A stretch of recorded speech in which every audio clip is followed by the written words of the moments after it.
पिछले एपिसोड में हमने देखा कि आराधना जी किचन में आकर बोलती है, अरे ये क्या शोर हो रहा है किचन में। लगता है कोई बिल्ली घुस आई है। बिल्ली का नाम सुनते ही सुहानी को हंसी आ जाती है। वो हंसते हुए बोली, बिल्ली नहीं बिल्ला है माँ। वो हंसते हुए बोलती है। पीछे से आ रहे विराट के कान में भी सुहानी की आवाज पड़ती है, बिल्ली नहीं बिल्ला है माँ। ये सुनते ही विराट को हंसी आ जाती है। सम्राट घुरकर उसकी तरफ देखता है। विराट तुरंत अपना मुंह बंद कर लेता है। सुहानी मंद मंद मुस्कुराते हुए सम्राट को देख रही थी। सम्राट उसकी तरफ देखता है और अपनी एक आईब्रो ऊपर उठाते हुए बोला, एक्सक्यूज मी बिल्ला, मैं तुम्हें किस एंगल से बिल्ला लगता हूँ।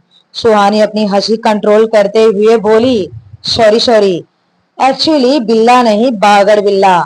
इस बार वो हंसते हुए बोलती है और उसकी बात सुनकर सबकी रुकी हुई हंसी छूट जाती है। सम्राट सबको हंसते हुए देखकर मन ही मन सोचा, सबके सब पागल हो गए हैं। वो गुस्से से सबको घूर रहा था।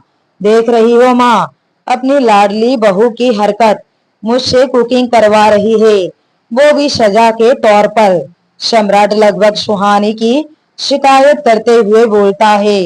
आराधना जी सुहानी की तरफ देखती है। बदले में सुहानी बहुत ही ज्यादा मासूम बनकर बोली, तो क्या करूं माँ, इन्होंने भी तो मेरे साथ चीटिंग की है। कैमरे लगाकर खुद मुझे देखते रहे और मुझे बताया भी नहीं। इस बात की सजा तो इनको मिलकर ही रहेगी। वो बच्चों की तरह मुंह बनाते हुए बोलती है। सम्राट अपनी आंखें छोटी करके सुहानी को गुस्से से देखता है। आराधना जी उसका चेहरा देखकर बोली, चलो सब अपने अपने कमरे में चलो, तंग मत करो मेरे बच्चे को। एक एक करके सब अपने अपने कमरे में चले जाते हैं, रह जाते हैं बस सम्राट और सुहानी। सम्राट अभी भी सुहानी को हल्के हल्के गुस्से से देख रहा था। सुहानी उतने ही एटीट्यूड से बोली, मुझे मत देखो और फटाफट से डिश बनाओ। सम्राट जो कि इस वक्त आटे का डिब्बा खोल रहा था, वो गुस्से से थोड़ा जोर से खोलता है, इतनी जोर से कि आटा उड़कर उसके मुंह पर लगता है। ये देखकर उसे और भी ज्यादा हंसी आ जाती है। वो तुरंत अपना हाथ अपने मुंह पर रखते हुए कमरे में चली जाती है। उसे पता था कि अब सम्राट उसे कच्चा चबा जाएगा। सम्राट अपने कपड़ों को देखते हुए बोला, शिट यार, क्या मुसीबत है। ओह गॉड, कहाँ फंस गया हूँ मैं। इसके बाद वो गहरी सांस लेते हुए खुद से कहा, तू कर सकता है सम्राट, तू कुकिंग कर सकता है, बस फोकस कर। वो खुद को समझाते हुए बोलता है और रेसिपी पढ़ पढ़ के डिश बनाने लगता है। कुछ देर में वो अपनी डिश लेकर कमरे में आता है। सुहानी बेसब्री से उसका इंतजार कर रही थी। कुछ देर पहले सम्राट के चेहरे पर जो गुस्सा था, वो अब एक सुकून में बदल गया था कि फाइनली उसने कुछ तो बनाया, और उसने जो कुछ भी बनाया था वो दिल से बनाया था। वो सुहानी के पास आकर बैठता है और खाने की प्लेट उसके सामने करते हुए बोला, लीजिए मिसेस सूर्यवंशी, आपकी स्पेशल डिश। और ये कोई ऐसी वैसी डिश नहीं है, ये स्पेशल डिश सम्राट सूर्यवंशी ने बनाई है, वो भी अपने हाथों से। आई एम श्योर कि ये डिश इतनी टेस्टी होगी कि तुम मेरी हाथ चूम लोगी। सम्राट अपनी तारीफ करते हुए बोलता है। सुहानी उसके हाथ से प्लेट लेते हुए बोली, इधर लाओ, मैं भी तुम्हारे हाथ चूमने के लिए बेताब हूँ। ये कहते हुए वो एक बाइट खाती है और पहली बाइट खाते ही, लाजवाब, सच में तुम्हारे हाथ चूमने का दिल कर रहा है, वो खाते हुए बोलती है। सम्राट ने खुश होते हुए कहा, सच में इतनी टेस्टी बना है, दिखाना तो जरा। ये कहता हुआ वो भी एक बाइट खाता है। जैसे ही वो एक बाइट खाता है, छी, कितनी बकवास है ये, तुम इसे लाजवाब कह रही हो, इससे ज्यादा वाहियात चीज मैंने आज तक नहीं खाई। कोई टेस्ट नहीं है इसमें, तुम इसे खा कैसे रही हो? हटाओ इसे, छोड़ो, मत खाओ। लगभग वो उसके हाथ से प्लेट को छीनते हुए बोलता है। अगले ही पल सुहानी वापस उसके हाथ से प्लेट लेते हुए बोली, सो व्हाट? हाँ, सच है कि इसमें कोई टेस्ट नहीं आ रहा, लेकिन सच कहूं, इसमें तुम्हारा प्यार जरूर नजर आ रहा है। कितने देर से तुमने मेरे लिए यह डिश बनाई है, मैं तो जरूर खाऊंगी। और टेस्ट नहीं, बात तुम्हारी भावनाओं की है। ये कहते हुए वो उसका हाथ चूम लेती है और बड़े मजे से उस डिश को खाने लगती है। सम्राट की आंखों से हल्की सी नमी तैर जाती है और वो झट से उसे अपने सीने से लगा लेता है। शुक्रिया, मुझ जैसे सड़ियल से प्यार करने के लिए। ये कहते हुए वो उसे बाहों में भींच लेता है। सुहानी हल्के से उसके सीने पर मारते हुए बोली, खबरदार, जो मेरे उनको कुछ भी कहा तो सड़ियल कहने का हक सिर्फ मेरा है। मैं कह सकती हूँ, कोई और नहीं। ये कहते हुए वो भी उसे कसकर पकड़ लेती है। सम्राट बेहद प्यार से उसका माथा चूम लेता है। उसके बाद दोनों ही लेट जाते हैं। सुहानी ने अपना सिर उसके कंधे पर टिका रखा था और सम्राट ने अपनी एक बाजू से उसे अपने सीने में समा रखा था। उसकी उंगलियां उसके रेशमी बालों से खेल रही थी। आज कितने दिनों के बाद दोनों को सुकून मिला था। पूरे 1 महीने के बाद वो दोनों साथ थे। दोनों की बातें ही खत्म नहीं हो रही थी। सम्राट की उंगलियों के जादू का असर सुहानी पर होने लगा था और वो धीरे धीरे नींद की आगोश में चली गई। सम्राट तब तक उसे देखता रहा जब तक उसे नींद नहीं आ गई। दोनों ही एक दूसरे के करीब एक दूसरे में समाये चैन से सो रहे थे। यहाँ मलेशिया में आहान का इंतजार करते करते कंचन वहीं सोफे पर सो जाती है। रात के करीब 3 बजे आहान घर आता है। उसके पास घर की दूसरी चाबी थी। वो दरवाजा खोलता है और अंदर आता है। उसकी नजर सोफे पर सो रही कंचन पर जाती है। उसे वहां देखकर वो हैरान रह जाता है। वो कंचन को देखते हुए मन ही मन सोचा, ये लड़की भी ना, मैंने कहा था कि आराम से सो जाना, पर नहीं। ये कहते कहते उसकी नजर खाने की टेबल पर जाती है जहां पर खाना ऐसे ही रखा हुआ था। वो समझ जाता है कि कंचन ने खाना भी नहीं खाया। उसे उसके लिए बुरा तो बहुत लगता है। वो अपना ऑफिस बैग एक तरफ रखता है और अपनी टाई खोलकर सोफे पर फेंक देता है। इसके बाद वो धीरे से कंचन को अपनी बाहों में उठाता है और बेडरूम की तरफ बढ़ जाता है। कंचन गहरी नींद में थी। वो गहरी नींद में ही उसके सीने से लग जाती है। ये देखकर आहान के होठों पर मुस्कुराहट आ जाती है। वो उसे आराम से बिस्तर पर लेटा देता है, फिर उसके कपड़े चेंज करता है। खुद भी कपड़े चेंज करके उसको टाइटली हग करके सो जाता है। जहां सब चैन से सो रहे थे, वहीं कोई था जिसका सुख, चैन, भूख, प्यास, रातों की नींद सब कुछ गायब हुई पड़ी थी। कहीं भी चैन नहीं मिल रहा था उसको। सुहाने का यूं अचानक से उसके सामने आना, उसको पूरा बर्बाद करके रख देना, ऊपर से सम्राट की बातें अंदर ही अंदर उसे तोड़ रही थी। रघुबीर अपने कमरे में अपनी आरामदायक खुशी पर अपनी आंखें बंद किए हुए बैठा था। सम्राट का चेहरा और उसकी बातें उसकी जहन में घूम रही थी। पैसा चाहिए ना आपको? पैसा, मैं आपको पैसा दूंगा, जितना आप चाहे उससे कहीं ज्यादा। बदले में आपसे आपके सारे रिश्ते ले लूंगा। उसके कहे ये शब्द किसी तीर की तरह उसके दिल में चुभ रहे थे और यही किया था सम्राट ने। जरूरत से ज्यादा पैसे देकर उसकी कंपनी को टेक ओवर कर लिया था। अब रघुवीर के पास पैसा तो बहुत था, लेकिन रिश्ता कोई भी नहीं बचा था। यहाँ तक कि उसके घर में खाना बनाने के लिए भी कोई तैयार नहीं था। पूरा घर किसी खंडहर की तरह लग रहा था। जिस घर में कभी खुशियां ही खुशियां थी, वो घर अब किसी शमशान में बदला हुआ था। धीरे धीरे उसे ये एहसास होने लगा था कि उसने अपने घर में आई खुशियों को खुद ही लात मारकर भगा दिया। पर अब वो कर भी क्या सकता था। आंखें बंद किए वो यही सोच रहा था कि शायद उसकी आंखों में जरा सी नींद आ जाए। पर नींद तो कोसों दूर थी उसकी आंखों से। जहां इंडिया में सुबह होने में अभी वक्त था, वहीं मलेशिया में सुबह हो चुकी थी। घड़ी के अलार्म से कंचन की आंख खुलती है। वो अपनी आंखें खोलती है तो खुद को आहान की बाहों में पाती है। उसे याद आता है कि वो तो सोफे पर ही सो गई थी। इसका मतलब आहान मुझे यहाँ लेकर आया, वो मन में बोलती है। ठीक उसी वक्त आहान भी अपनी आंखें खोलता है। दोनों की नजरें मिलती है। कंचन बेरुखी से अपनी करवट बदल लेती है। साफ पता चल रहा था कि वो उससे नाराज है और नाराज होना भी चाहिए। जाहिर सी बात है, आहान उसे बिल्कुल भी टाइम नहीं दे रहा था।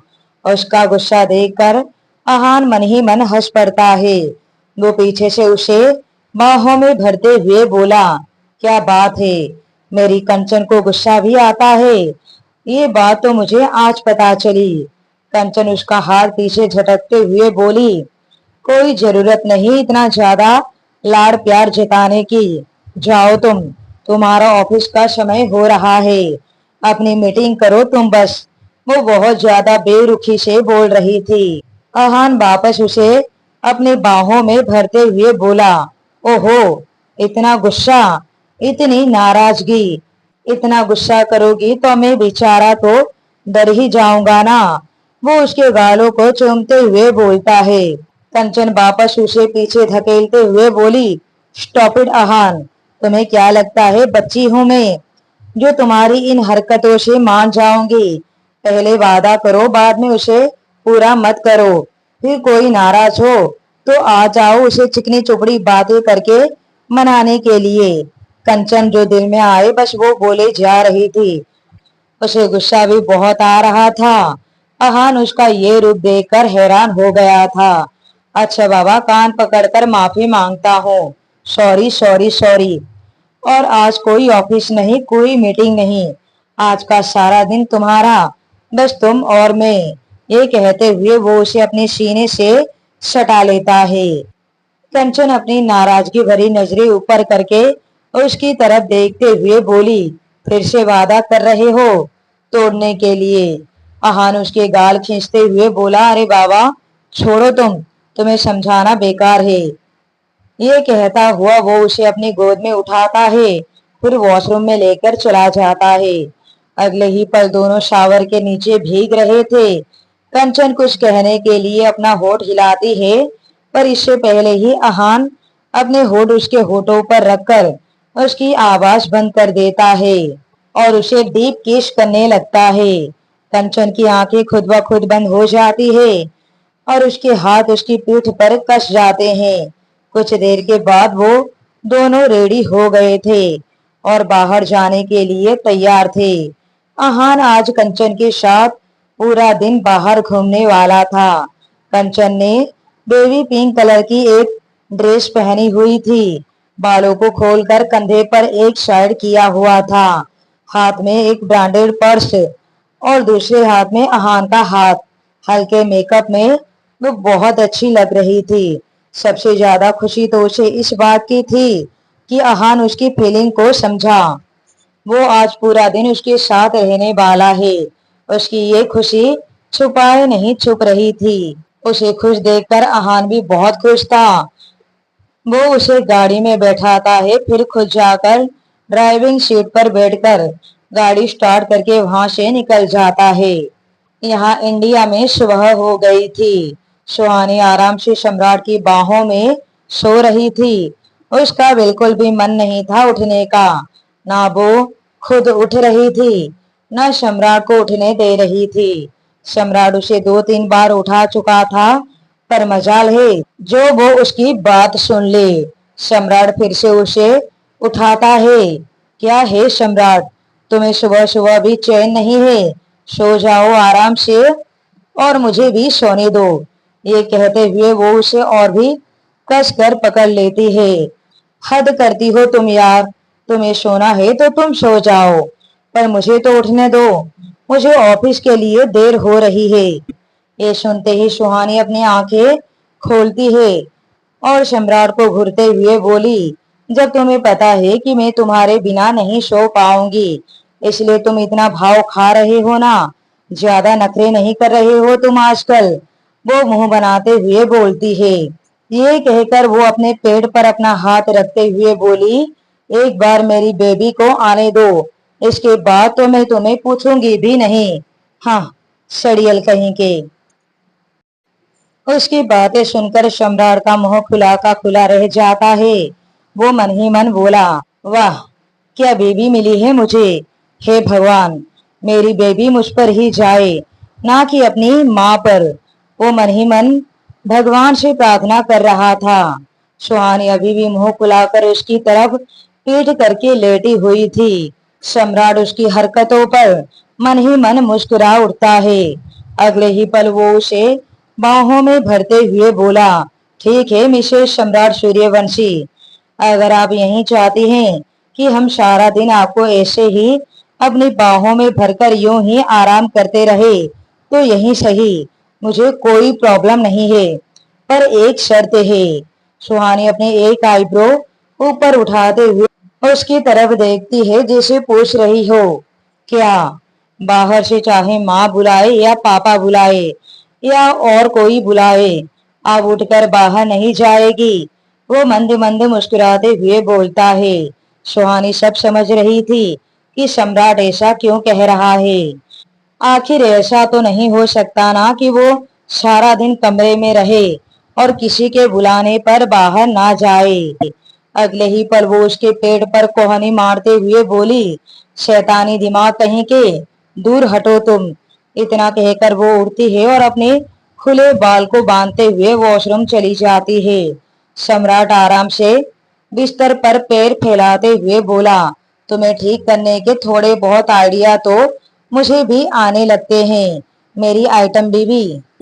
इसके बाद उसे याद आता है कि अब उसे रघुवीर की कंपनी भी देखनी है और अपनी पर्सनल कंपनी भी। अब वो सुहानी को यहाँ तक तो ले आया था, लेकिन वो बिल्कुल नहीं चाहता था कि अब सुहानी आराम से घर बैठ जाए। वो चाहता था कि सुहानी बिजनेस की ऊंचाइयों पर जाए, पूरी तरह से खुद पर निर्भर हो रहे। ये सोचते हुए वो किसी को फोन मिला देता है और कुछ बात करने लगता है। लेकिन अभी सुहानी प्रेग्नेंट है, तो वो ऑफिस का इतना काम तो नहीं कर सकती। इसलिए उसने सोच लिया कि रघुवीर वाली कंपनी को वो विराट को हैंड ओवर कर देगा और उसी को ही उसका सीईओ बना देगा। आखिर विराट भी तो उसका बराबर का हकदार है। अब देखना ये होगा कि विराट उसके फैसले को मानता भी है या नहीं। दूसरी तरफ आहान और कंचन अपने प्यार की गाड़ी में उड़ते ही जा रहे थे। आहान उसे बहुत सी जगह दिखाने ले गया था। इन सब में दोपहर हो गई थी और लंच टाइम भी हो गया था। कुछ ही देर में वो एक शानदार होटल के आगे अपनी गाड़ी रोकता है और वो दोनों एक दूसरे की बाहों में बाहें डाले अंदर जाते हैं। ज्यादा भीड़ तो नहीं थी। आहार ने टेबल पहले से ही बुक कर रखी थी। वो दोनों अपने टेबल पर जाकर बैठ जाते हैं और उनसे कुछ दूरी पर दूसरे टेबल पर आहान के बिजनेस पार्टनर बैठे थे, जो कि आज लंच करने के लिए वहां आए थे। इस बात का पता आहान को बिल्कुल भी नहीं था। उनमें से एक की नजर आहान पर पड़ती है और कंचन पर भी। वो उसकी तरफ इशारा करते हुए बोला, ये आहान ही है ना? उसका दूसरा दोस्त उस तरफ देखते हुए बोला, हाँ वही तो है, बोल रहा था कि कुछ काम है तो आज ऑफिस नहीं आएगा, मैं अभी आया। ये कहकर वो वहां से उठता है और आहान के पास जाने लगता है। उसके दूसरे दोस्त उसे रोकते भी है, पर वो नहीं रुकता। आहान और कंचन अभी बातों में लगे हुए थे। हेलो मिस्टर आहान, तो ये था आपका जरूरी काम। वो एकदम से दोनों के पास जाते हुए बोलता है। अपने बिजनेस पार्टनर को अपने सामने देखकर आहान हड़बड़ा जाता है, जो कि उसके चेहरे पर भी साफ नजर आ रही थी। मिस्टर कुणाल, आप यहाँ? वो अपनी कुर्सी से खड़े होते हुए बोलता है। रिलैक्स आहान, परेशान मत हो यार। आज हम बिजनेस पार्टनर नहीं बल्कि सिर्फ दोस्त है। वो देखो, सभी वहां पर आए हुए हैं। वो आहान को उन सभी की तरफ देखने का इशारा करता है। इसके बाद सब एक एक करके उन दोनों के पास आ जाते हैं। कंचन को बड़ा अजीब लग रहा था। आहान एक एक करके कंचन को सबसे मिलाता है, उन सभी को भी बताता है कि ये उसकी वाइफ है। कुणाल थोड़ा फ्लर्टी टाइप का बंदा था, हालांकि उसके दिल में कुछ नहीं था। उसे बस ऐसे ही हंसी मजाक करने की आदत थी। वो आहान को छेड़ते हुए बोला, यार तुमने कभी तो बताया ही नहीं कि तुम शादीशुदा हो। ये कहते हुए वो सब वहीं बैठ जाते हैं। कंचन भी अब थोड़ा नॉर्मल हो गई थी। आखिर आहान क्या कर सकता था? उसे थोड़ी ना पता था कि वहां पर उसे उसके बिजनेस पार्टनर मिल जाएंगे। आहान ने कहा, हाँ वो कुछ महीने पहले ही हमारी शादी हुई है। शादी के बाद हम मलेशिया आ गए। हमें नहीं पता था कि तुम्हारी नई नई शादी हुई है। हम तो वक्त बेवक्त तुम्हें तंग करते रहते थे। इसके लिए हम तुम्हें तहे दिल से माफी मांगते हैं। कुणाल ने कंचन की तरफ देखते हुए कहा। कंचन बस मुस्कुराकर रह जाती है। कुणाल अपने दिमाग पर जोर डालते हुए बोला, मैंने आपको कहीं देखा है। वो कंचन से कहता है, पर याद नहीं आ रहा। शायद इंडिया में किसी पार्टी पर कहाँ? एकदम से उसके दिमाग की बत्ती जलती है। हाँ, याद आया। मैंने तुम्हें सम्राट सूर्यवंशी के पार्टी में देखा था, उनके साथ। कंचन ने मुस्कुराकर कहा, जी हाँ, वो मेरे भाई है। सम्राट सूर्यवंशी मेरे भाई है। ये सुनते ही सब लोगों की आंखें हैरानी से फैल जाती है।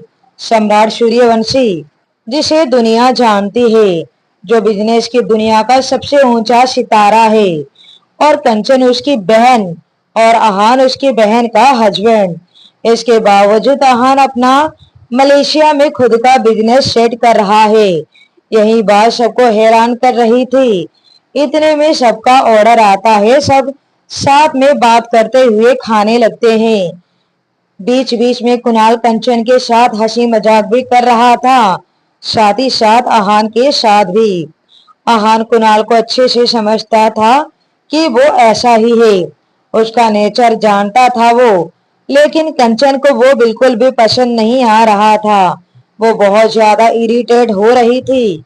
कुछ ही देर में सब अपना लंच खत्म करते हैं और वहां से उठते हैं। सॉरी सॉरी कंचन जी, आप लोगों का लंच तो हमने खराब कर दिया, पर क्या करें, हम ऐसे ही है। तुम दोनों कैरी ऑन करो, हम लोग अब चलते हैं। इतना कहकर कुणाल और उसके साथ बाकी सब वहां से चले जाते हैं। उनके जाते ही कंचन ने राहत की सांस लेते हुए बोली, कितना बोलता है ये। आहान ने हंसते हुए कहा, हाँ शुरू शुरू में मुझे भी यही लगता था, फिर पता चला कि ये ऐसा ही है, पर उसके दिल में कुछ नहीं है। चलो छोड़ो और आइसक्रीम मंगवाते हैं। कौन सा फ्लेवर खाओगी? इसके बाद वो दोनों आइसक्रीम मंगवाते हैं। आज कंचन बहुत खुश थी। लगभग 3 महीने के बाद जहां एक और सबकी जिंदगी में प्यार और खुशियां थी, वहीं कंचन और आहान की प्यारी सी दुनिया को किसी की नजर लग गई थी। बीते वक्त के साथ कंचन और आहान में काफी दूरियां आ गई थी। वजह थी आहान की जरूरत से ज्यादा अपने बिजनेस पर ध्यान देना, कंचन को टाइम नहीं दे पाना। पर इस चीज के अलावा एक चीज और भी थी, जो उन दोनों के बीच पर दीवार बनकर खड़ी हो गई थी, और वो थी कंचन का सूर्यवंशी परिवार से होना। आहान दिन रात मेहनत करता था, जिस चीज को हासिल करना चाहता था वो उसने अपने दम पर हासिल कर लिया था।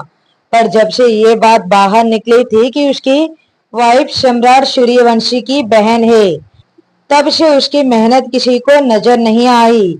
लेकिन हाँ, ये बात उसे हर बार सुनने को मिल रही थी कि सम्राट सूर्यवंशी का जीजा है। इसकी तरक्की होने से कौन रोक सकता है? सूर्यवंशियों का तो नाम चलता है, और सम्राट सूर्यवंशी की इकलौती बहन, क्या सॉलिड हाथ मारा है बंदे ने। ये बात पूरे ऑफिस में फैल चुकी थी। लोग आहान के मुंह पर तो नहीं कुछ बोलते, लेकिन उसके पीठ पीछे बातें बनाना शुरू कर दिए थे। शुरू शुरू में आहान ने इन सब पर ध्यान नहीं दिया, पर कब तक? एक बार इग्नोर करेगा, दो बार, लेकिन कब तक इग्नोर कर सकता था? इतनी मेहनत करने के बावजूद उसको ये सुनने को मिल रहा था कि आहान की वाइफ कंचन सूर्यवंशी की वजह से आज वो इस मुकाम को हासिल कर पाया है। उसका गुस्सा होना तो लाजमी था, पर इस गुस्से को कंचन पर निकालना गलत था। आज तो हद ही हो गई। इन सब से परेशान होकर आहान ने जिंदगी में पहली बार शराब पी ली थी। वो हमेशा की तरह आज भी घर देर से आया था। कंचन को तो अब उससे कोई मतलब नहीं था। वो अपने कमरे में थी, पर आंखों में नींद नहीं थी। वो अपने पुराने दिनों को याद कर रही थी कि कितने खुश थे वो दोनों, कितना प्यार था दोनों में। लेकिन आहान जल्दी से जल्दी कामयाबी पाना उनके रिश्ते को खा गया। ये सोचते हुए उसकी आंखें नम हो जाती है। तभी शराब में धुत आहान कमरे में आता है। उसको नशे में देखकर कंचन उस पर बरस पड़ती है। तो अब तुम शराब पीना भी शुरू कर दिए हो? आहान, क्या हो गया है तुम्हें? तुम क्या से क्या बनते जा रहे हो? हमारा रिश्ता धीरे धीरे खत्म होता जा रहा है, पर इस पर ध्यान देने के बजाय तुम शराब पी कर आए हो। उसकी बात सुनकर आहान का पारा और भी ज्यादा गर्म हो जाता है। वो गुस्से से धनधनाता हुआ उसके पास आता है। उसे दोनों कंधों से पकड़कर झकझोरते हुए बोला, तुम इन सब के जिम्मेदार हो। तुम हो मेरी परेशानी की वजह। कंचन सूर्यवंशी, तुम्हारा ये नाम है मेरी परेशानी।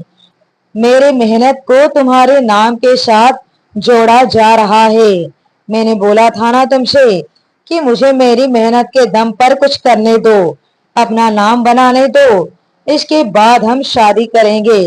पर नहीं, तुमने सब कुछ बर्बाद कर दिया, सब कुछ।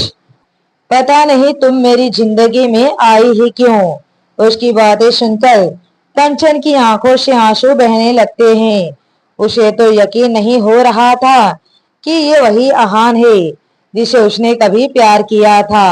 उसे भी गुस्सा आता है, और वो भी उस पर चिल्लाते हुए बोली, बिजनेस बिजनेस बिजनेस, तुम्हें तुम्हारे बिजनेस के अलावा और कुछ भी नजर नहीं आता। देर रात तक पार्टी करते रहते हो, अपने ऑफिस के दोस्तों को घर पर बुलाते हो। तुम्हारा वो बदतमीज दोस्त कुणाल किस तरीके से बात करता है, किस तरीके से देखता है, ये सब तुम्हें नजर नहीं आता? यू नो व्हाट आहान, कामयाबी के लालच में तुम इतने अंधे हो गए हो कि कोई तुमसे कह दे कि तुम अपनी बीवी को मुझे दे दो तो तुम वो भी कर दोगे। कंचन भी बिना कुछ सोचे समझे जो जी में आया बोले जा रही थी। ये बात सुनकर आहान एकदम से चिल्लाते हुए बोला, कंचन, और उसका हाथ उस पर उठ जाता है। अब आगे की कहानी को सुनने के लिए बने रहिए माई फॉर्स्ड मैरिज कहानी पर।